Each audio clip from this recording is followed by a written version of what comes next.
Hi everyone, I'm Clem and welcome back to my channel. So today I'm going to be playing a bookish game that I've invented, and I hope I invented it and no one thought about it before and done it. If it's the case, I don't know and I'm sorry, but this is for me a new concept that I just came out with. So basically this game is called, as you can see in the title, Mix and Plot.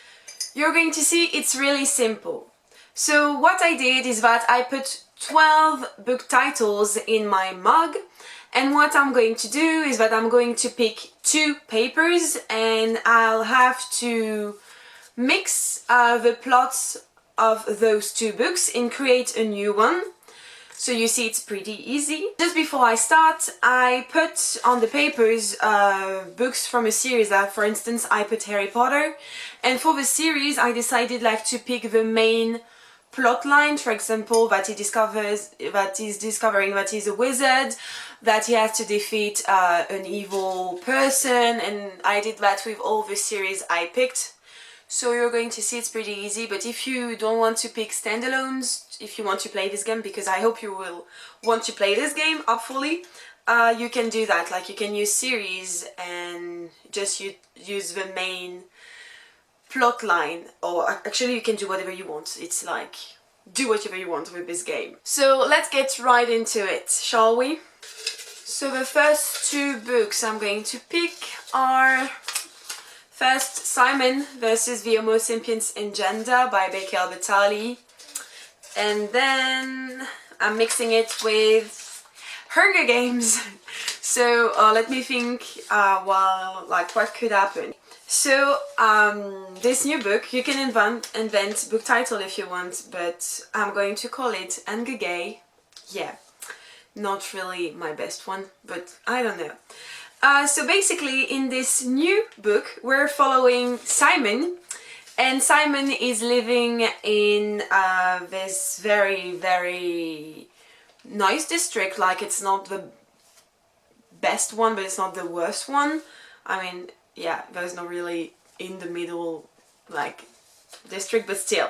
And he lives there and he's happy, he has his friend and his family. Life is hard, but he's just a teenage boy, and he just lives his life peacefully.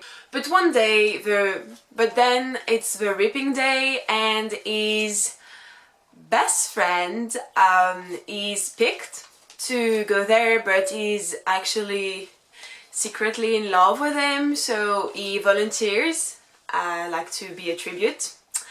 And so they go, the games happen, but actually in the games he meets Peter Mullock from District 12, but Peter Mullock is with his girl Katniss, and she's really frightening and everything. But so the games happen just like Hunger Games. Katniss dies, and eventually the Caesar Finnick, no, Caesar, I don't know, the man with all the colored hair, I forgot his name, I hate myself, but he says to the remaining tribute in the arena that two persons from the same sex could win, and so Simon is going to try to find Peter, who he has secretly crushed on, and they find him injured, and so they hide into this cave, and then they fall in love in the cave, and in the end they manage to survive, and they win the games together, and they live happily ever after. So the second book is going to be a mix of, I'm struggling, as you can see, of Percy Jackson and this one, drum roll, Warcross by Mary Lou.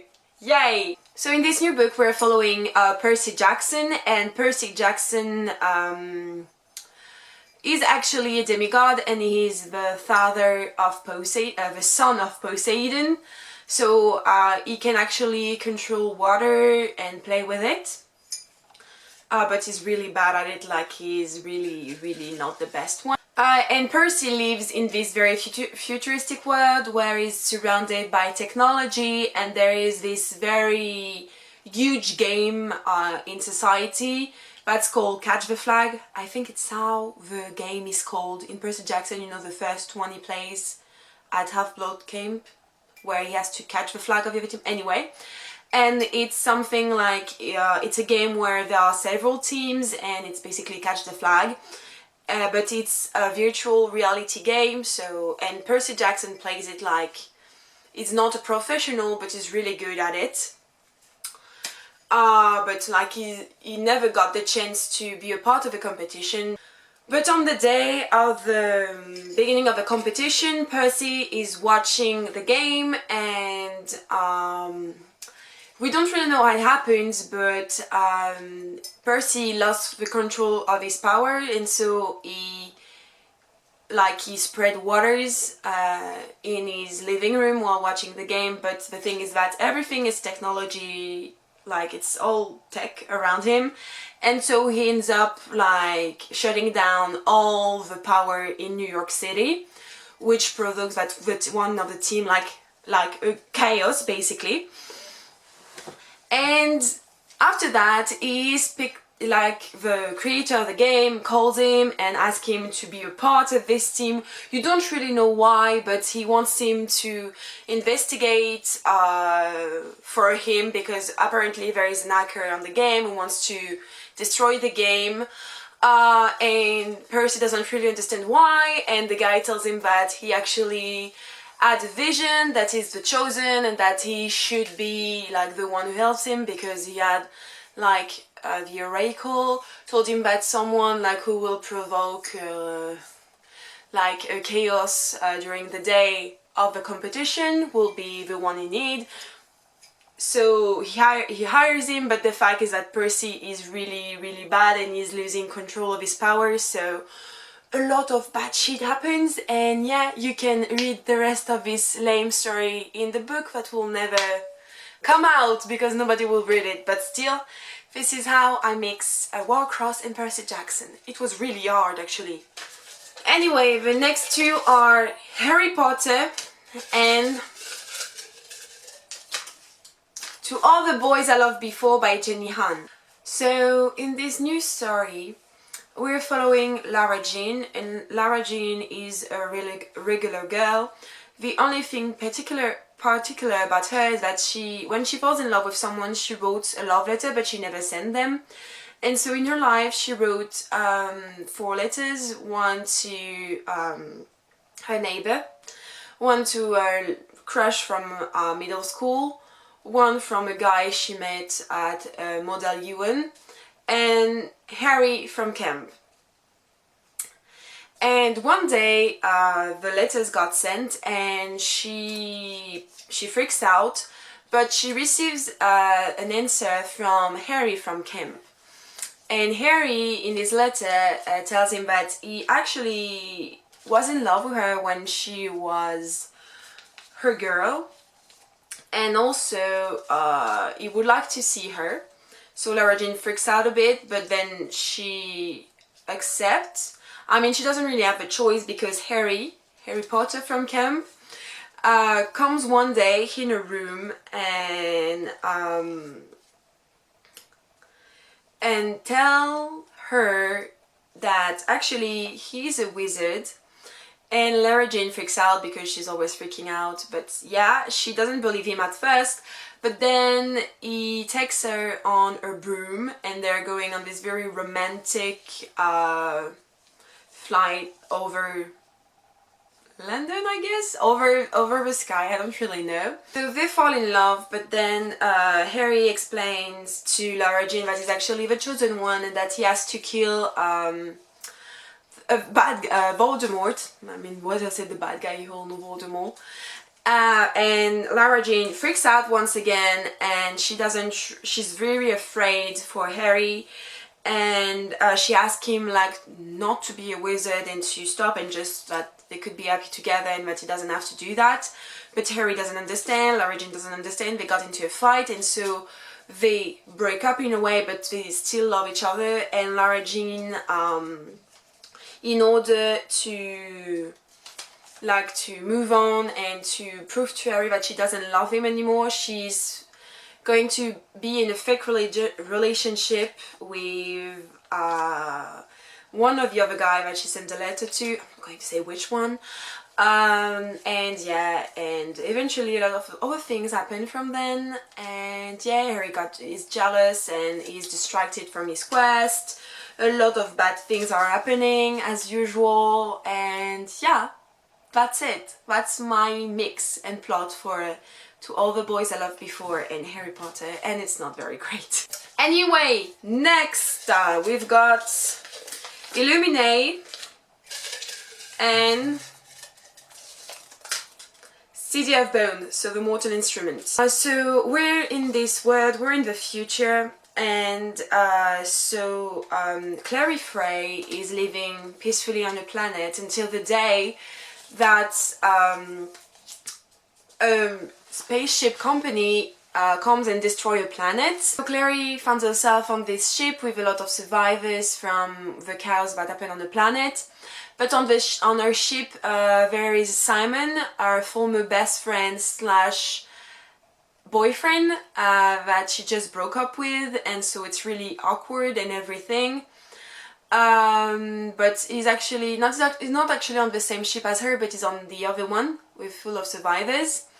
But on the same ship as her there is Jace, or Aiden, just like you want to call him. I could call him both. And Clary thinks that he's really weird, he's acting really weird, like he's a soldier on the ship, but she doesn't really know why they're a soldier. But in the end she's going to discover that actually there are demons in space, and that it's demons that actually provoked what happened on our planet, and that actually demons are like starting to control the mind of humans and making them crazy and making them want to destroy and kill other people. And so Jace and Clary will have to come together in order to fight the demons, because Clary also actually has a gift for it. And with her ex Simon, he doesn't really understand what's happening and he starts to freak out. And actually, yeah, nothing really important happens with Simon. He's just on the other ship and eventually he dies. And yeah, of course Clary and Jace, or slash Hayden, are going to fall in love.